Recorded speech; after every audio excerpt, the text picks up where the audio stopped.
New heading का नाम लिखना है आपको AS18। AS18 इसका नाम है related party disclosures. Related party disclosures. तो ये एक बहुत ही छोटा सा AS है, very simple. Related party disclosures मतलब हमें अपनी रिलेटेड पार्टीज़ जो भी हैं उनके बारे में डिस्क्लोज़ करना है ना। तो लिखते हैं सबसे पहले AS18 prescribes the requirement for disclosure of related party relationships and transactions between the reporting enterprise and its related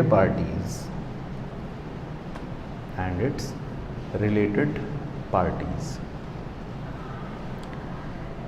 तो इसमें आप डिस्क्लोजर वर्ड को हाईलाइट कर लेना और जो उसके आगे दे रखा है रिलेटेड पार्टी रिलेशनशिप्स, इसको अंडरलाइन करके स्टार लगा लेना। तो वैसे तो AS18 एक लाइन में ही ख़त्म हो जाता है। AS18 ये कहता है कि मान लो हम एक एंटरप्राइज़ हैं, रिपोर्टिंग एंटरप्राइज़ है, हमारी किताबें बन रही हैं और हमने अगर कोई भी ट्रांजैक्शन करी है, कोई भी, है ना, किसके साथ, रिलेटेड पार्टीज़ के साथ लेट से, तो वो हमें डिस्क्लोज़ करनी पड़ेंगी, मतलब सबको बताना पड़ेगा क्योंकि ये बातें पब्लिक को पता होनी चाहिए।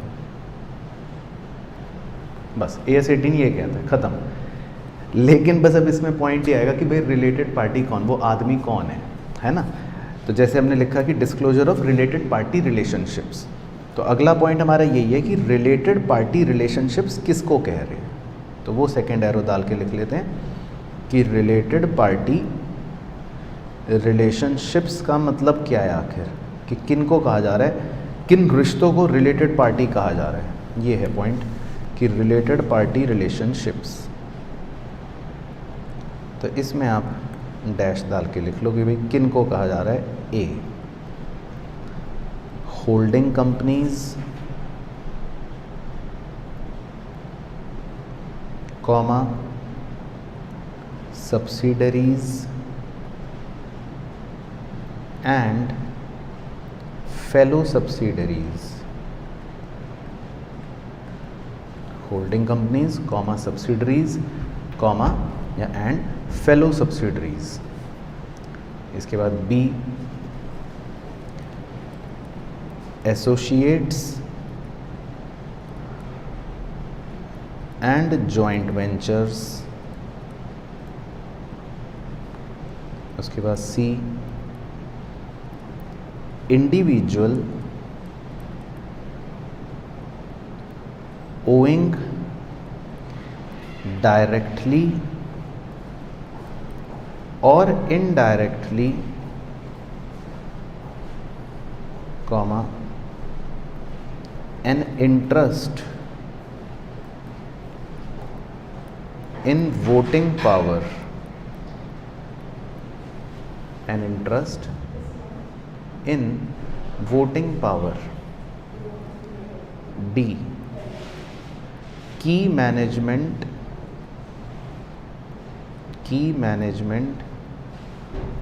personnel and relatives of such personnel। E enterprise over which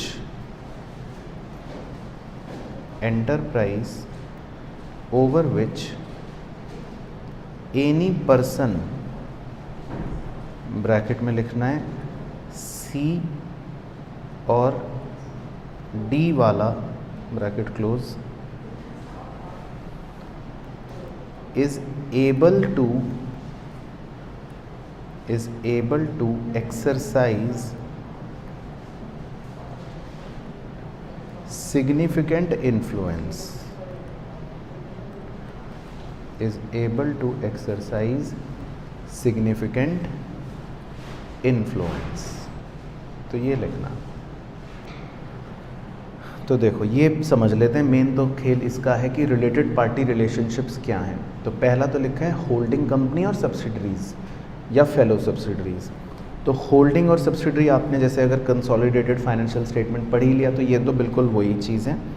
तो होल्डिंग कंपनी मतलब ये कि जो दूसरी कंपनी में 50% से ज़्यादा हिस्सेदारी रखती है, और सब्सिडरी मतलब उसकी नीचे वाली जो कंपनी हो गई।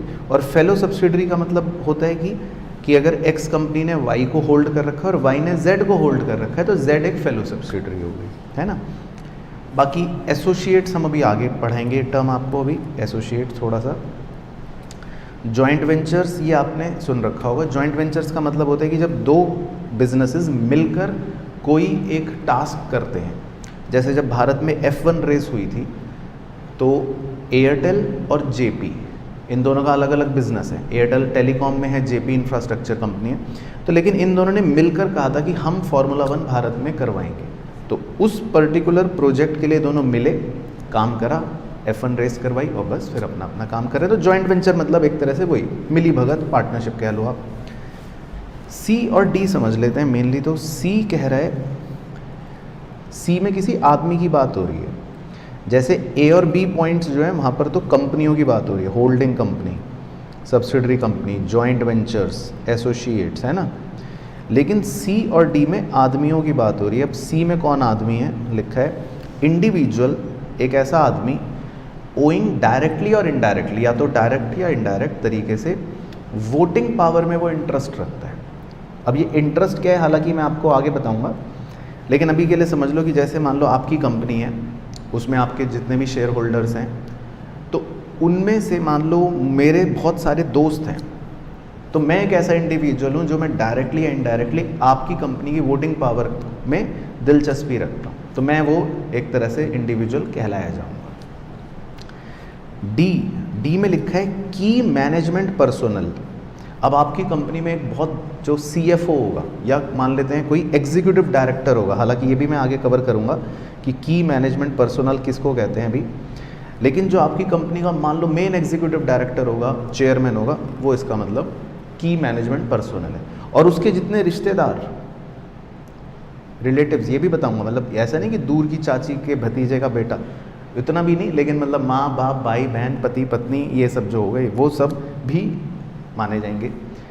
और ई जो है, ई में हम एक ऐसी कंपनी की बात कर रहे हैं, एंटरप्राइज, एक ऐसे एंटरप्राइज की बात कर रहे हैं जिसके अंदर सी वाला आदमी या डी वाले आदमी का काफ़ी ज़्यादा सिग्निफिकेंट इन्फ्लुएंस हो, तो वो भी एंटरप्राइज रिलेटेड पार्टी होगी। तो मतलब ये बेसिकली समझाना चाहता है कि रिलेटेड पार्टी रिलेशनशिप का मतलब है holding company, subsidiary, associate, joint venture, वो वाला आदमी, सी वाला आदमी, डी वाला आदमी, इनके रिलेटिव्स, या एक ऐसी कंपनी जिसमें सी या डी वाले आदमी का काफ़ी ज़्यादा इन्फ्लुएंस है। तो इन सबको हम रिलेटेड पार्टी कहते हैं।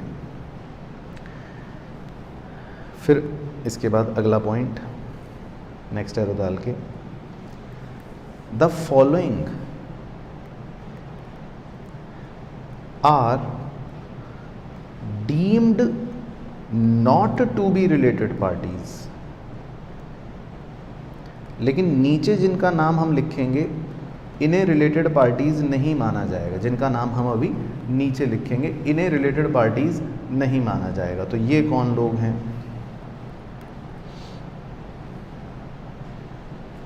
तो ये भी लिस्ट लिख लेते हैं। ए, 2 companies having similar directors. B, a single customer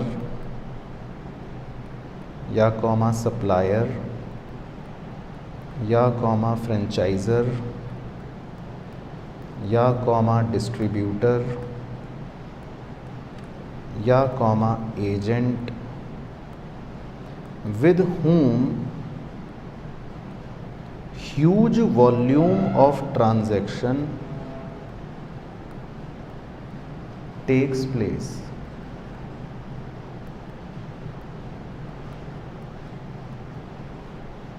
C. The parties listed below, comma, in the course of their normal dealings with an enterprise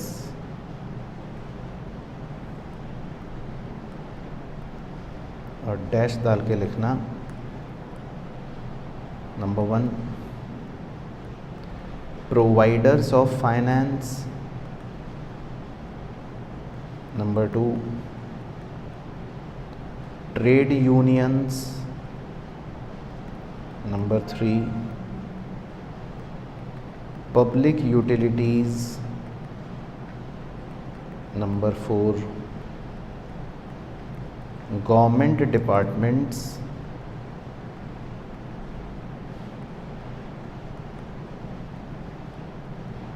और एजेंसीज, गवर्नमेंट डिपार्टमेंट्स और एजेंसीज। चलो तो देखो अब इसका क्या मतलब है कि भाई इन लोगों को हम रिलेटेड पार्टी नहीं मानेंगे। जैसे लेट से 2 कंपनीज ऐसी हैं जिसमें डायरेक्टर कॉमन है, ये डायरेक्टर यहाँ पर भी है, ये यहाँ पर भी है, तो अब हम ये नहीं कहेंगे कि ये दोनों कंपनी रिलेटेड पार्टी है, ऐसा नहीं है। ठीक है भाई, डायरेक्टर कॉमन है तो है, कोई बात नहीं, लेकिन ये रिलेटेड पार्टियाँ नहीं मानी जाएंगी कंपनी। या मान लो हमारा कोई सिंगल कस्टमर है या सप्लायर है या एजेंट है, फ्रेंचाइज़र है, कोई भी एक ऐसा आदमी जिसके साथ हम बहुत सारी ट्रांजैक्शन करते हैं, हमारा करोड़ों की ट्रांजैक्शन इस अकेले के साथ हो रही है, 100 करोड़ की, तो ठीक है, वो हो सकता है हमारा बिजनेस ऐसा हो कि ये बहुत बड़ा हमारा कस्टमर हो, लेकिन हम इसका मतलब ये नहीं मानेंगे कि वो रिलेटेड पार्टी है। मतलब पॉइंट ये समझाया गया है कि रिलेटेड पार्टीज़ में यही 5 लोग आएंगे, वो क्लियर कर रहे हैं। तो ये जो है ना, ये वाला सेकंड पॉइंट, ये एक्सेप्शनल्स हैं ऊपर के, कि रिलेटेड पार्टीज़ में इनको नहीं मानना है। अब इसी तरह the parties listed below in the course of their normal dealings with an enterprise. अब मान लो मेरे बिजनेस के साथ कोई फाइनेंस प्रोवाइडर है, वो डील कर रहा है। ट्रेड यूनियंस हैं भाई, जो हमारे यहाँ मजदूर काम करते हैं, उनकी अपनी यूनियंस होती हैं, हम उनके साथ डील कर रहे हैं। या पब्लिक यूटिलिटीज़ हैं, जैसे बैंक्स हो गए, तो हम बैंक्स के साथ डील करते रहते हैं। इंश्योरेंस कंपनियां हो गई, हम उनके साथ डील करते रहते हैं।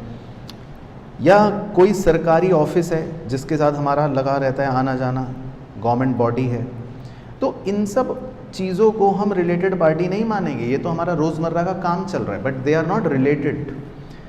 तो ये पॉइंट हो गया, तो क्लियर हो गया पॉइंट। तो ये बेसिकली हम इन सबको रिलेटेड पार्टी नहीं मानेंगे।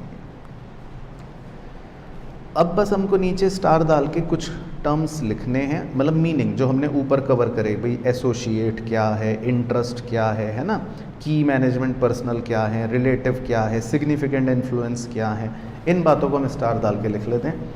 तो पहला स्टार डाल के लिख लेते हैं कंट्रोल, कि भाई जब हम कंट्रोल कहते हैं तो कंट्रोल का क्या मतलब होता है। तो इसमें आप लिखना फर्स्ट एरो डाल के, कंट्रोल का मतलब है ओनरशिप, ब्रैकेट में डायरेक्टली और indirectly, comma, of more than 50% of voting power, comma, और second arrow, control of composition of board of directors, और तीसरा arrow substantial interest in voting power, substantial interest in voting power. इसमें आप substantial interest को थोड़ा बादल बना लेना।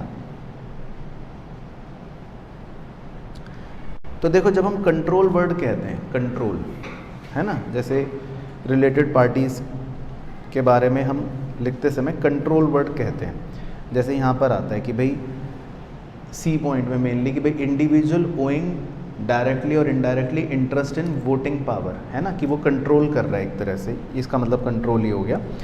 तो कंट्रोल का मतलब क्या, आप कैसे कंट्रोल पहचानोगे कि या तो हम 50% से ज़्यादा वोटिंग पावर मतलब ओनरशिप रखते हैं, तो ऑब्वियसली फिर तो आप होल्डिंग कंपनी ही बन रहे हो, या आप बोर्ड ऑफ डायरेक्टर्स के कॉम्पोजिशन को कंट्रोल करते हो। भाई मान लो बोर्ड ऑफ डायरेक्टर में जितने लोग हैं या काफ़ी ज़्यादा जो लोग हैं उनको मैं कंट्रोल कर सकता हूँ, मेरे पास ऐसी शक्ति है, तो ये भी बन सकता है।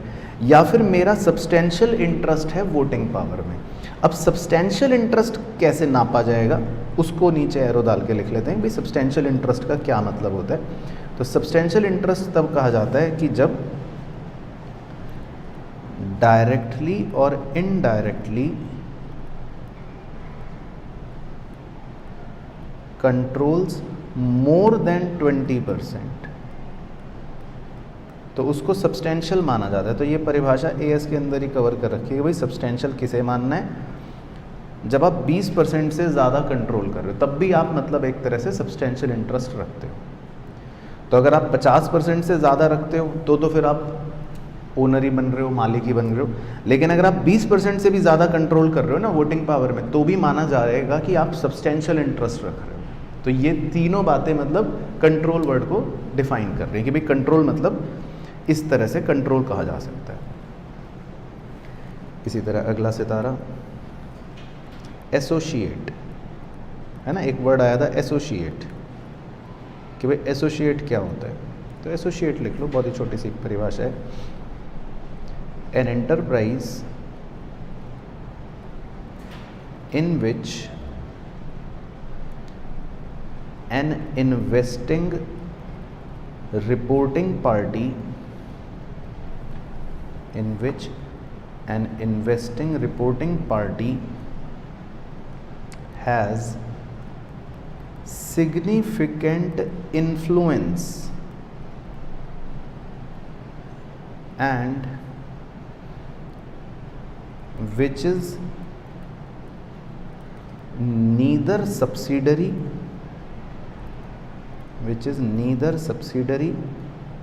nor a joint venture। 3 words इसमें अंडरलाइन कर लें, 2 अंडरलाइन करने, एक सब्सिडरी, एक जॉइंट वेंचर, और सिग्निफिकेंट इन्फ्लुएंस को ब्लॉक बनाना है।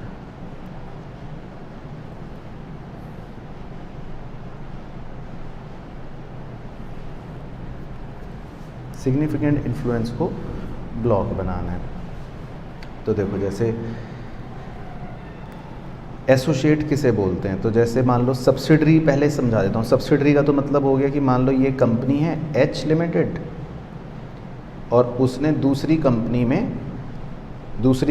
के 50% से ज़्यादा शेयर्स खरीद रखे हैं, तो फिर हम इस कंपनी को कह देंगे सब्सिडरी कंपनी एस लिमिटेड, है ना, ये तो हमने पढ़ ही रखा है। तो ये तो हो गई सब्सिडरी। जॉइंट वेंचर वो हो गया जो मैंने आपको बताया था, जेपी और एयरटेल मान लो, तो ये दोनों अपना क्या कर रहे हैं, मिलजुल कर काम कर रहे हैं, ये हो गए जॉइंट वेंचर। अब एसोसिएट एक नई टर्म आ गई कि भाई ना तो ये जॉइंट वेंचर है ना ये सब्सिडरी हैं, लेकिन फिर भी एक कंपनी दूसरी कंपनी में सिग्निफिकेंट इन्फ्लुएंस रख रही है। तो an enterprise in which N investing reporting party has significant influence, कि मतलब जैसे मान लो ये एक एंटरप्राइज है और ये दूसरा एंटरप्राइज है, तो ये दूसरी कंपनी में सिग्निफिकेंट इन्फ्लुएंस रख रही है। तो अब आपके मन में आएगा भाई सिग्निफिकेंट इन्फ्लुएंस का क्या मतलब, है ना। तो हमें सिग्निफिकेंट इन्फ्लुएंस लिखना है बेसिकली अगले स्टार में कि सिग्निफिकेंट इन्फ्लुएंस किसे कहते हैं। तो जब हम वो समझ लेंगे सिग्निफिकेंट इन्फ्लुएंस, तो आप समझ जाओगे कि भाई ये दोनों कंपनी जो है ना, ये दोनों कंपनियों को माना, मतलब इस कंपनी को माना जाएगा कि आप एसोसिएट हो, आप इससे मिले हुए हो। तो अगला स्टार हमारा पॉइंट बेसिकली यही है, सिग्निफिकेंट इन्फ्लुएंस, कि सिग्निफिकेंट इन्फ्लुएंस किसको कहते हैं। तो ये लिख लेते हैं, सिग्निफिकेंट इन्फ्लुएंस। तो इसमें लिखना, इसका मतलब होता है जी participation in the financial and oblique और ऑपरेटिंग पॉलिसी डिसीजंस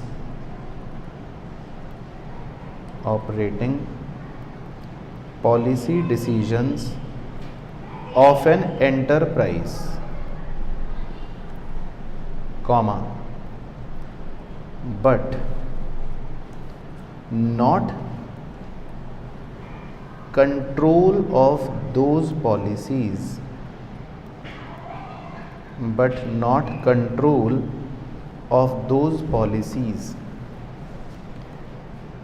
एग्जाम्पल लिखना है इसके नीचे, representation on board of directors, comma, participation in policy making process,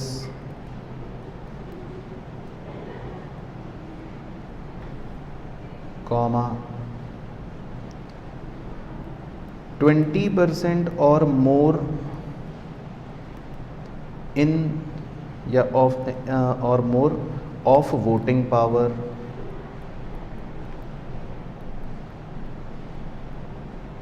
etcetera. मतलब और भी एग्जांपल्स हो सकते हैं। तो देखो बहुत सिंपल मतलब है, सिग्निफिकेंट इन्फ्लुएंस का मतलब है कि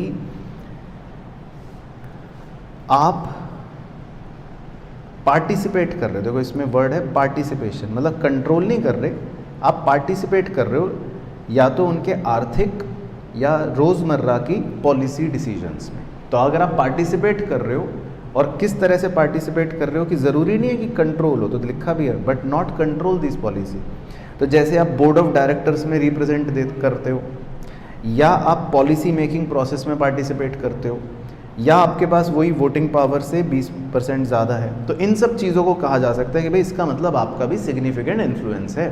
तो अगर आप डायरेक्टर मीटिंग में बैठ रहे हो, पॉलिसी मेकिंग मीटिंग में बैठ रहे हो, वोटिंग पावर का 20% रख रहे हो, तो इसका मतलब आपका सिग्निफिकेंट इन्फ्लुएंस है।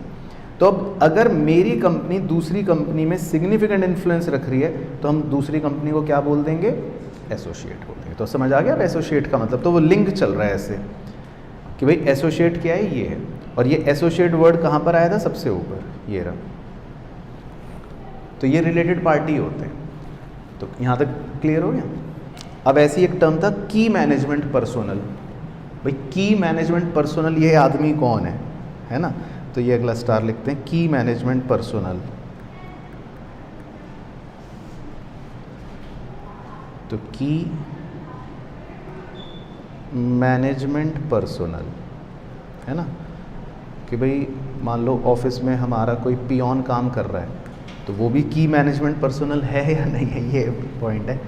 तो ऐसे लिख लेते हैं इसमें कि भाई those persons who have the authority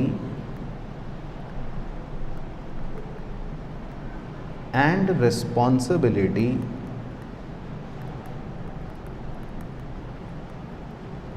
for planning, directing and controlling the activities of reporting enterprise।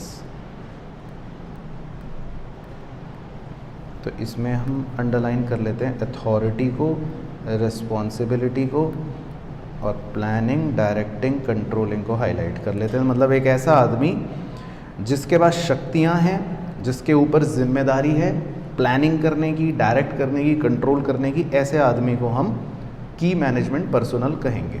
तो इसके एग्जांपल्स लिख लेते हैं कि भाई इसमें कौन लोग आ सकते हैं। मैनेजिंग डायरेक्टर्स, एमडीज, है ना भाई, ये लोग होते हैं। या एग्जीक्यूटिव डायरेक्टर्स जो बिल्कुल काम में लगे रहते हैं कंपनी को आगे ले जाने के लिए, ये सब जो हैं वो मतलब की मैनेजमेंट पर्सनल माने जाएंगे। अब इसमें एक बड़ा ही अच्छा पॉइंट कवर किया गया है कि भाई अगर नॉन एग्जीक्यूटिव डायरेक्टर है कोई, यानी कि पार्ट टाइम वाला, तो उसको हम की मैनेजमेंट पर्सनल नहीं कहेंगे। तो इसको आप काट देना ब्लॉक बनाकर। वो की मैनेजमेंट पर्सनल नहीं है क्योंकि उसकी जिम्मेदारियां कम होती हैं, उसके पास रिस्पॉन्सिबिलिटी नहीं है ज़्यादा, क्योंकि वो कभी कभी आता है, तो उसको हम नहीं मानेंगे, है ना। तो समझ आया की मैनेजमेंट पर्सनल। तो मेनली एमडी हो गया या एग्जीक्यूटिव डायरेक्टर्स हो गए, ये लोग हो गए। अब इसी तरह एक टर्म आया था रिलेटिव, रिश्तेदार, कि चाची की बुआ के बेटे का भतीजा, कौन रिलेटिव। तो इसमें वैसे सिंपल मतलब है कि भाई लिख लो आप spouse, son, daughter, brother, sister, father and mother, है ना, जो आपसे डायरेक्टली रिलेटेड है। तो ये हो गए बेसिकली रिलेटिव। बाकी होल्डिंग कंपनी हमें पता ही है, सब्सिडरी हमें पता ही है, तो मुझे नहीं लगता और कोई टर्म ऐसा बच रहा है जो ऊपर प्रभाव डालेगा अब हमारी बातों को। तो एक बार हम अब दोबारा अगर देखें कि रिलेटेड पार्टी कौन है, तो हमारी रिलेटेड पार्टी जो है होल्डिंग हो गई, सब्सिडरी हो गई, फेलो सब्सिडरी हो गई, एसोसिएट्स हो गए मतलब जिनका सिग्निफिकेंट इन्फ्लुएंस है, जॉइंट वेंचर्स जिनके साथ हम मिलकर काम कर रहे हैं, ऐसे लोग जो वोटिंग पावर में डायरेक्टली इनडायरेक्टली इंटरेस्ट रखते हैं, और इंटरेस्ट मतलब 20% से मान लो वो ज़्यादा रख रहे हैं। की मैनेजमेंट पर्सनल जिसमें आपका एमडी आ गया या मान लो एग्जीक्यूटिव डायरेक्टर आ गया। इसमें सीए आएगा क्या, सीए चार्टर्ड अकाउंटेंट। तो चार्टर्ड अकाउंटेंट जो है वो मेरे हिसाब से इस परिभाषा में शायद फिट ना बैठे। Those persons who have the authority and responsibility of planning, directing, controlling the activities। हाँ, अगर वो या तो कंपनी के अंदर ही सीएफओ है, वो सारी एक्टिविटियाँ प्लान कर रहा है, सारी एक्टिविटियाँ डायरेक्ट कर रहा है, तो ठीक है। अदरवाइज कोई ऑडिटर है, स्टैट्यूटरी ऑडिटर करने आया बाहर से, वो नहीं, है ना। और इनके रिश्तेदार हो गए, रिलेटिव्स भी क्लियर हो गए। और या फिर कोई ऐसा एंटरप्राइज जिसमें सी वाला आदमी और डी वाला आदमी का भी सिग्निफिकेंट इन्फ्लुएंस। और सिग्निफिकेंट इन्फ्लुएंस भी हम समझ गए कि क्या मतलब होता है। सिग्निफिकेंट इन्फ्लुएंस मतलब ये कि भाई आप कुछ ना कुछ पॉलिसियों में पार्टिसिपेट करते हो, चाहे कंट्रोल ना भी करो, लेकिन आप रिप्रेजेंट करते हो, तो भी आपका सिग्निफिकेंट इन्फ्लुएंस माना जाता है। तो मतलब AS 18 की लाइन तो बस यही है कि भाई अगर आप रिलेटेड पार्टीज़ के साथ क्या कर रहे हो, कोई भी ट्रांजैक्शन कर रहे हो, तो उसको डिस्क्लोज कर दो। अब बस हमें ये पॉइंट लिखना है लास्ट एरो डाल के कि क्या डिस्क्लोज करें। ये भी तो एक पॉइंट बस लास्ट लिखना है। डिस्क्लोजर, क्या बातें डिस्क्लोज करें, तो वो हम लिख लेते हैं बिंदी डाल डाल के कि भाई क्या बातें डिस्क्लोज करनी है हमें। तो पहली बिंदी, the name of the transacting related party, ठीक है, उसका नाम जिसके साथ हम ट्रांजैक्शन कर रहे हैं वो डिस्क्लोज करेंगे। इसके बाद description of the relationship between the parties, हमारा क्या रिश्ता है उसके साथ। तीसरा, description of nature of transactions, किस प्रकार की हमने आपस में ट्रांजैक्शंस करी हैं। फोर्थ, वॉल्यूम ऑफ ट्रांजैक्शंस, कितनी ट्रांजैक्शंस करी हैं। इसके अलावा other elements of the related party transactions necessary for an understanding of financial statements, यानी कि कोई और उचित जानकारी जो भी आपको लगे वो भी बतानी है। इसके अलावा अमाउंट और appropriate proportions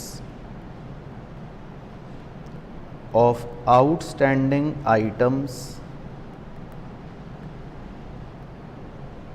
and provision for doubtful debts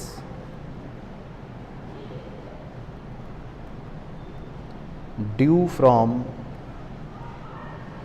such parties. अगर आपको उन पार्टीज़ पर कोई डाउट है कि ये पैसे नहीं देंगे तो कितना आप प्रोविज़न बना रहे हो या कितना अमाउंट अभी आउटस्टैंडिंग है वो बताना पड़ेगा। और लास्ट, अमाउंट रिटर्न ऑफ और return back due from related parties. कुछ अगर अमाउंट राइट ऑफ करा है आपने या राइट बैक करा है आपने तो वो भी बताना पड़ेगा। मतलब इन नटशेल काफ़ी सारी चीज़ें बतानी है कि भाई उसका नाम क्या है, रिश्ता क्या है आपका, कैसी ट्रांजैक्शन करते हो, कितना वॉल्यूम है, कुछ और ज़रूरी एलिमेंट्स अगर आपको लगते हैं तो कोई प्रोविज़न तो नहीं बना रहे, कुछ राइट ऑफ तो नहीं करा उसके अमाउंट के अगेंस्ट। मतलब ये सब डिस्क्लोजर्स हमें करने पड़े। तो क्लियर हो गया? चलो, तो इसके तो बहुत छोटे से क्वेश्चंस हैं, वो देख लेते हैं एक बार, तो उससे आइडिया हो जाएगा कि क्या है। तो पहले ये वाला इलस्ट्रेशन करते हैं, बढ़िया इलस्ट्रेशन है, इलस्ट्रेशन 1।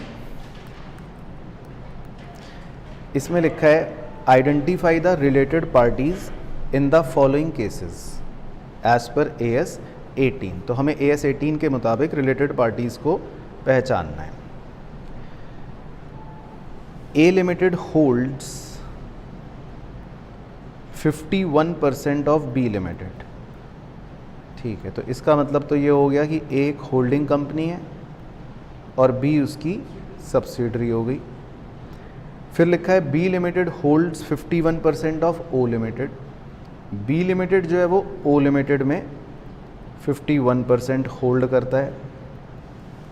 तो B और O के संदर्भ में देखें तो B होल्डिंग हो गई और O उसकी सब्सिडरी हो गई। अच्छा, A के संदर्भ में O को देखें तो फेलो सब्सिडरी, बिल्कुल सही। और फिर लिखा है Z होल्ड्स 49% ऑफ O। तो O बेचारी दो ही कंपनियों ने O में इन्वेस्ट कर रखा है, 51% B ने और 49% Z ने। तो Z होल्डिंग नहीं है। अगर हम देखें Z जो है वो होल्डिंग नहीं है ना। लेकिन हम इसको कह सकते हैं कि ये भी 20% से ज़्यादा होल्ड करती है, सिग्निफिकेंट इन्फ्लुएंस तो रखती ही होगी। तो ये भी है रिलेटेड पार्टी, है, एसोसिएट कह सकते हैं, है ना। तो अब वो कह रहा है, मतलब अब हमें सबके बारे में बताना है कि मान लो हमारी रिपोर्टिंग एंटिटी A लिमिटेड है, लेट्स से, मतलब मैं ऐसे हाथ का निशान बना देता हूँ। तो अगर हमारी रिपोर्टिंग एंटिटी A लिमिटेड है तो हमें ये देखना है कि A लिमिटेड की रिलेटेड पार्टी कौन कौन होंगी। तो A लिमिटेड की रिलेटेड पार्टी कौन होंगी? B क्योंकि वो सब्सिडरी है और O क्योंकि वो फेलो सब्सिडरी है। तो अगर हम ए के हिसाब से आंसर देखेंगे तो रिलेटेड पार्टी होगी बी और ओ। अब बी के हिसाब से सोचते हैं, ए को हटा देते हैं, बी के एंगल से सोचते हैं कि बी अगर हमारी रिपोर्टिंग एंटिटी है तो बी की रिलेटेड पार्टी कौन होंगी? एक तो ए क्योंकि वो उसकी होल्डिंग कंपनी है ना, और एक ओ वो उसकी सब्सिडरी कंपनी है। तो बी के रेस्पेक्ट में उसकी रिलेटेड पार्टी हो गई ए और ओ।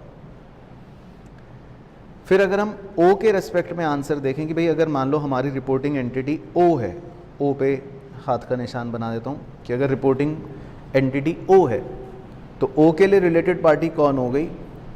बी क्योंकि वो होल्डिंग कंपनी है, ए वो सुपर होल्डिंग कंपनी हो गई, है ना, क्योंकि हमने उधर नीचे बना रखा है ना, ए उसका ए के लिए वो फेलो सब्सिडरी है। तो ओ का तो मालिक बी और मालिक का भी मालिक ए और जेड एसोसिएट हो गई। तो ओ के लिए अगर हम देखेंगे तो ओ के लिए तो ए भी रिपोर्टिंग है, बी भी रिपोर्टिंग मतलब रिलेटेड पार्टी है और जेड भी रिलेटेड पार्टी है ना। और अगर हम जेड के संदर्भ में देखें रेस्पेक्ट में कि भाई जेड के लिए रिलेटेड पार्टी कौन है, तो जेड ने ओ में निवेश कर रखा है 49, तो मतलब वो उसका एसोसिएट हो गया है, होल्डिंग नहीं है लेकिन एसोसिएट हो गया। तो इसके लिए खाली ओ है, बाकी इसके लिए बी ए कुछ नहीं है। तो ये है बिल्कुल सही। तो अगर हम इसमें देखें एक बार तो ए के लिए कौन हो गए? बी और ओ। बी के लिए कौन हो गए? ए और ओ के लिए देखो कौन कौन हो गए? ए भी, बी भी, क्योंकि बी मालिक हो गया, ए ऊपर सुपर मालिक हो गया, और जेड एक रिलेटेड पार्टी हो गया। इवन दो होल्डिंग नहीं है लेकिन फिर भी वो रिलेटेड पार्टी है क्योंकि उसने 49% निवेश कर रखा है ना, सिग्निफिकेंट इन्फ्लुएंस है, बिल्कुल सही। और जेड के रेस्पेक्ट में देखें तो खाली ओ, क्योंकि ओ एक क्या है? एसोसिएट, उसने उसमें 20% से ज़्यादा इन्वेस्ट कर रखा है, बिल्कुल सही है ना। तो ये है बेसिकली इसका। तो चलो एक क्वेश्चन और है बस इसमें, ये भी एग्ज़ाम में पूछा था इस तरह का, ये और देख लेते हैं। इसमें लिखा है Narmada limited sold goods for 90 lakh रुपए टू गंगा लिमिटेड। ठीक है, तो नर्मदा ने 90 लाख रुपए का सामान बेचा गंगा लिमिटेड को during the financial year ending 31 March. The managing director of Narmada limited owns 100% of Ganga limited. तो देखो ये हो गया एमडी। तो पहले तो ये सोचो नर्मदा लिमिटेड में एक एमडी है, मैनेजिंग डायरेक्टर, तो ये की पर्सनल है। Very good. तो की पर्सनल का मतलब है ये डी वाला आदमी हो गया, है ना, हमारी परिभाषा के हिसाब से। ये कौन सा आदमी हो गया? डी वाला आदमी, मतलब डी या सी, शायद डी है ना, डी वाला आदमी हो गया। अब डी वाले आदमी ने 100% ओन कर रखा है गंगा लिमिटेड में, दूसरी कंपनी में। तो इस की पर्सनल ने इस कंपनी में 100% ओन कर रखा है। तो मतलब इस कंपनी का तो मालिक ही कह सकता हूँ ये डी आदमी ही है। इसका मतलब गंगा लिमिटेड का मालिक कौन है? ये डी वाला आदमी है, यही, क्योंकि यहाँ पर वो की पर्सनल है और इसने गंगा लिमिटेड में 100% लिखा है जी, ओन कर रखा है। The sales were made to Ganga limited at normal selling price. Ganga limited को जो सेल करी गई है वो नॉर्मल सेलिंग प्राइस पर करी गई है। ठीक है, मतलब जितना हम बाकियों को सामान बेचते हैं उतना ही इसको बेचा गया, कोई भेदभाव नहीं करा है। मतलब the chief accountant of Narmada limited contents that these sales need not require different treatment from other sales made by the company and hence no disclosure is necessary as per S. Is the chief accountant correct? तो बताओ, मतलब chief accountant ये कह रहा है कि भाई जितना हम बाकियों को सामान बेचते हैं जितने रुपए में, उतने रुपए में ही हम इसको सामान बेच रहे हैं। तो कह रहा है जब हम कोई भेदभाव नहीं कर रहे तो फिर हमें अलग से दिखाने की कोई ज़रूरत नहीं और कोई डिस्क्लोजर करने की ज़रूरत नहीं है। तो क्या वो सही है? तो हमें लिखना है नहीं, क्योंकि चाहे आप उतने का बेच रहे हो, ज़्यादा का बेच रहे हो, हमें ये सब बातें नहीं पता, हम तो सीए हैं, रूल्स के हिसाब से चलेंगे। तो AS 18 कह रहा है कि भाई देखो ये की पर्सनल है और उस कंपनी में 100% ओन करता है, तो इसका मतलब इसका सिग्निफिकेंट इन्फ्लुएंस तो है ही है। तो अगर ये दोनों एंटरप्राइज कुछ भी आपस में ट्रांजैक्शन कर रहे हैं तो ये रिलेटेड पार्टी ट्रांजैक्शन माना जाएगा, और अगर माना जाएगा तो AS 18 कह रहा है कि भैया फिर तो डिस्क्लोज करो, हमें नहीं पता। तो बस यही लिखा है कि भाई in the given case Narmada and Ganga limited are related parties, तो इसीलिए हमें डिस्क्लोजर करना पड़ेगा, हेंस डिस्क्लोजर। और लास्ट में लिख देंगे तो चीफ अकाउंटेंट जो है वो इसका मतलब क्या है, गलत है, इज रॉन्ग। तो क्लियर हो गया। तो ये एक छोटा सा ही AS था, AS 18। तो बस इसमें हमको ये पहचानना है कि भाई आप रिलेटेड पार्टी अगर हो तो हम डिस्क्लोजर कर देंगे, नहीं हो तो फिर ज़रूरत नहीं। चलो, तो बस यही करना था इसमें, तो डन।